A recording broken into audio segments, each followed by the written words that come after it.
El modelo desarrollista se desenvolvió entre 1958 y 1975. Esto coincide con un contexto internacional signado por la finalización de la Segunda Guerra Mundial y un mundo dividido en dos grandes bloques, ¿sí? Es el llamado mundo bipolar entre la hegemonía de Estados Unidos de un lado y la Unión Soviética del otro.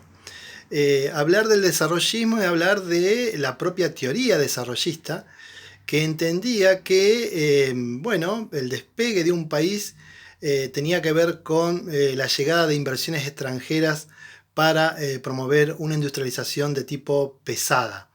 Como ustedes ya saben, el modelo de sustitución de importación en la etapa peronista tuvo un techo, ¿sí?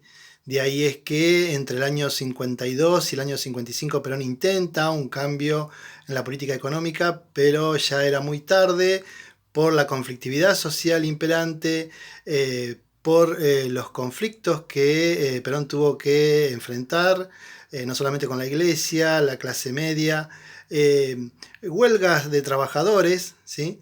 Que fueron erosionando su poder. Entonces, entre el año 58 y el año 76 se sucedieron gobiernos pseudodemocráticos y gobiernos militares. ¿Por qué pseudodemocráticos? Porque después del derrocamiento de Perón, el movimiento peronista fue proscripto, ¿sí? De ahí es que hubo una sucesión de presidentes, caso de Frondizi, Guido, Ilia, ¿sí? Que tuvieron, bueno, un corto periodo de gobierno justamente por la inestabilidad política. Hay que decir también que los años 60 son años de, bueno, rebeliones populares a lo largo de todo el mapa mundi. Hay una efervescencia de la juventud, es la aparición del rock, ¿sí? O sea, todo un movimiento contracultural, ¿sí? Que pone en jaque el status quo en las distintas regiones, ¿sí?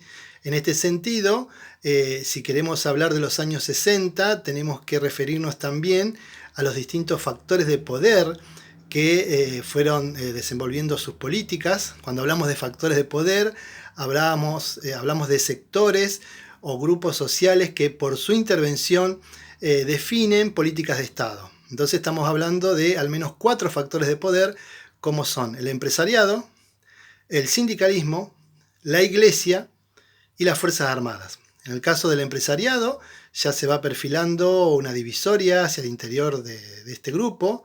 Por un lado, empresarios vinculados al capital transnacional, ¿sí? Vinculados justamente a las inversiones extranjeras, y un empresariado nacional a partir de la Confederación General Económica, que había sido fundada en 1950 y que, bueno, después va a acompañar la etapa peronista del 73 al 76, 75 en este caso.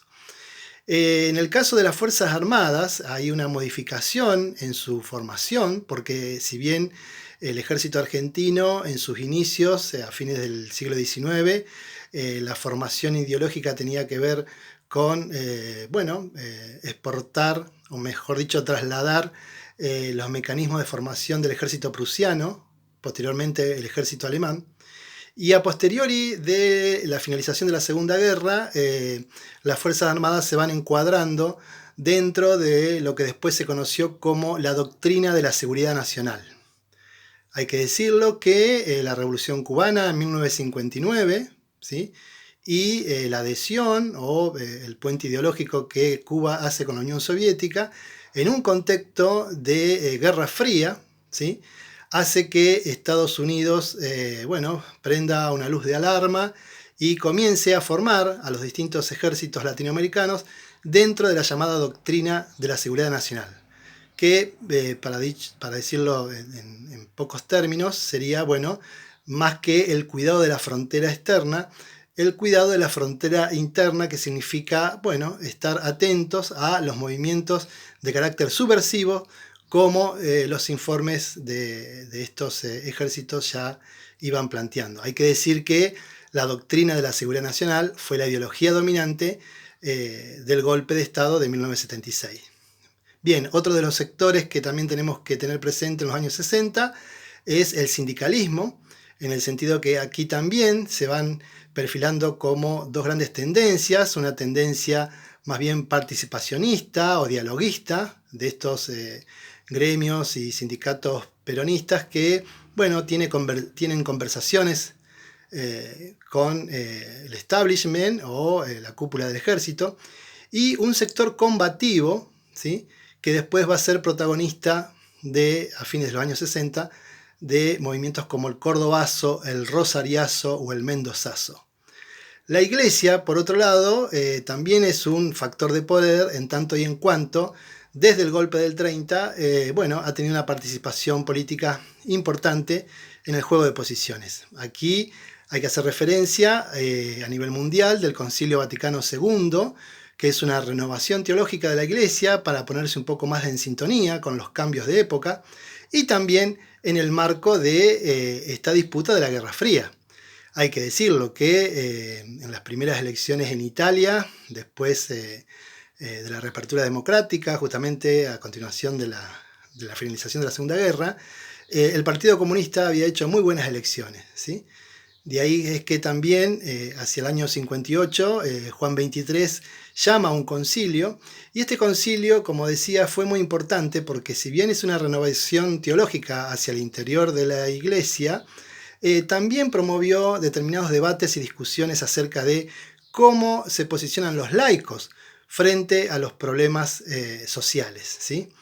Ustedes saben que después de cada concilio, que en este caso se desenvolvió entre el año 63 y el año 65, las distintas conferencias episcopales hacen sus propios debates, y es allí que en el año 68 la conferencia episcopal reunida en Medellín saca un fuerte documento de crítica no solo al capitalismo, sino que en relación a la desigualdad, la pobreza y la explotación de los pueblos latinoamericanos.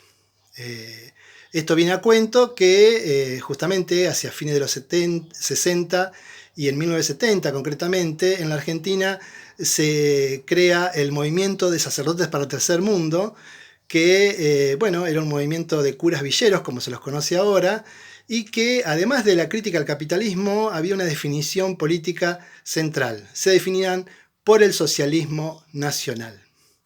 En este sentido, hay que decirlo también, que el exilio de Perón en Madrid durante 18 años hizo que las tendencias peronistas lleguen a divergencia en relación a cómo intervenir en esta etapa en donde hay gobiernos pseudodemocráticos y gobiernos militares.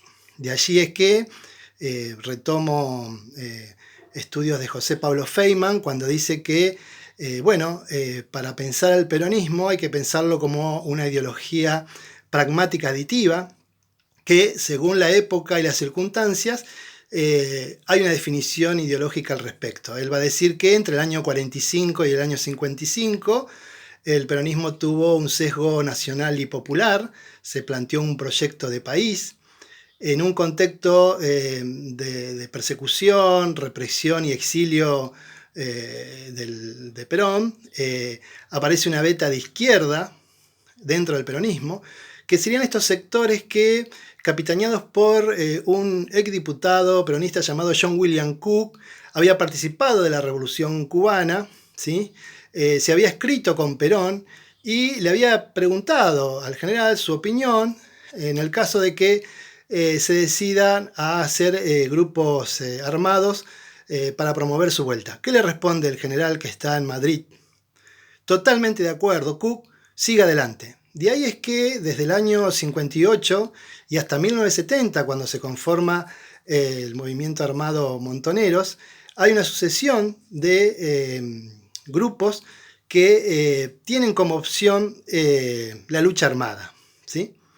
Pero así como estaban estos grupos, también había otros sectores peronistas que tenían diálogo con el establishment, el status quo y los sectores militares, y le escribían a Perón. Y le decían: mire general, estamos hablando con el teniente coronel Zarlanga, digo cualquier nombre, para ver la posibilidad de que usted pueda volver al país para llevar adelante la comunidad organizada y un país para todos, etcétera, etcétera, etcétera. ¿Qué le respondía Perón desde Madrid. Totalmente de acuerdo, sigan adelante con esas conversaciones.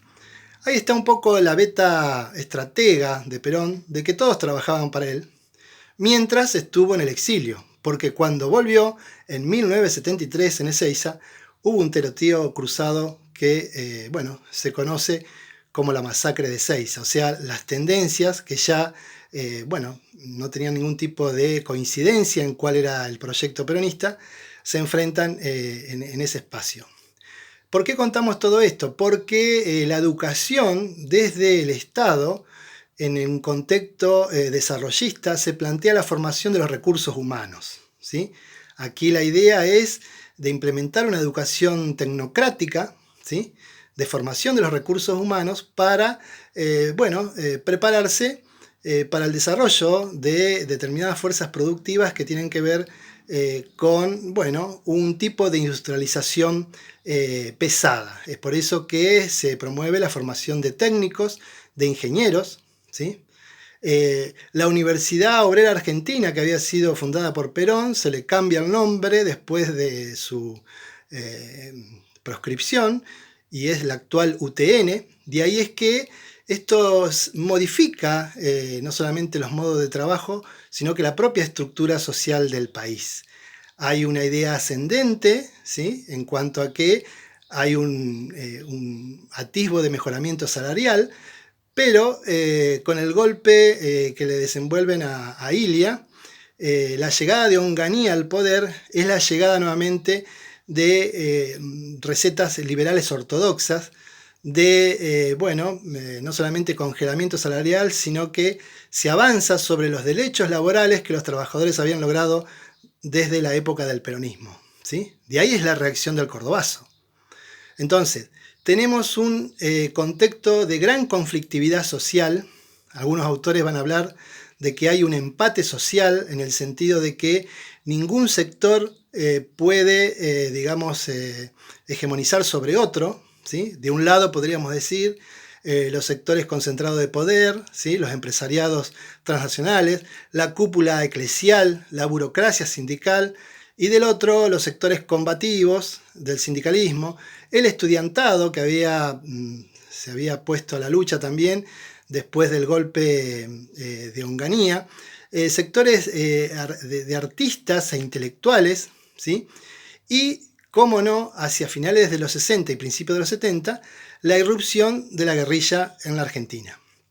Esto hace que, de alguna manera, la vuelta de Perón en el año 73 esté condicionada por una gran conflictividad social, ¿sí?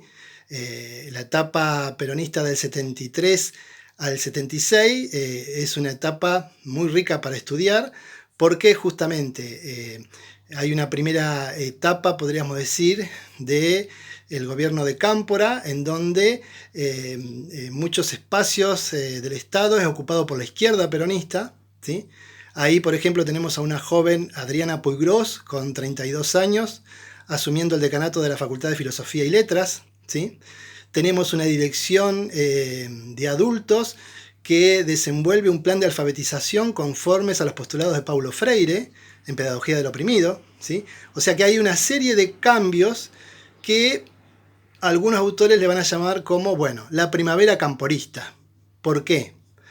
Porque justamente la guerrilla había empezado a actuar desde los años 70, ahí tenemos dos grandes tendencias, una guerrilla peronista encuadrada dentro de Montoneros, pero también una de corte marxista como el PRT-ERP, ¿sí? Montoneros sigue avanzando en sus planteamientos, ¿sí? De alguna manera no deja la lucha armada, y el asesinato del secretario general de la CGT, José Ignacio Rucci, en septiembre del 73, es el acabose, podríamos decir, de ese encantamiento entre la juventud maravillosa, dicho por el propio Perón, y el aparato estatal, ¿sí? Acá hay toda una discusión y debate todavía, a casi 50 años de estos sucesos, porque algunos autores van a decir, a principios del 74 el peronismo empieza a derechizarse, ¿sí? En el sentido de que todos esos lugares en donde la izquierda había logrado cierto poder, ¿sí? Comienza a ser cercenado. La aparición de la AAA, comandada por José López Rega, comienza una represión, persecución y asesinato, primero a la izquierda peronista y después a cualquier opositor, ¿sí? Hay más de 2.000 asesinatos políticos en esta etapa, ¿sí? Y esto hace que el contexto de conflictividad siga increciendo, ¿sí? Incluso el movimiento obrero desde el año 69 venía planteando sus reivindicaciones y reclamos, capitaneado por un sindicalismo de izquierda, ¿sí? Que hace que justamente a pocos meses antes del golpe ya el contexto de violencia es muy generalizado, ¿sí?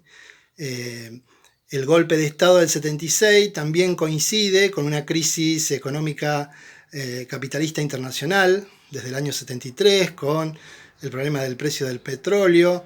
Bueno, a nivel mundial, la liberación de los pueblos árabes, la disputa entre el Estado israelí y el pueblo palestino. O sea, hay un sinnúmero de situaciones que hacen que este contexto se convierta en una espiral de violencia que no puede pararse.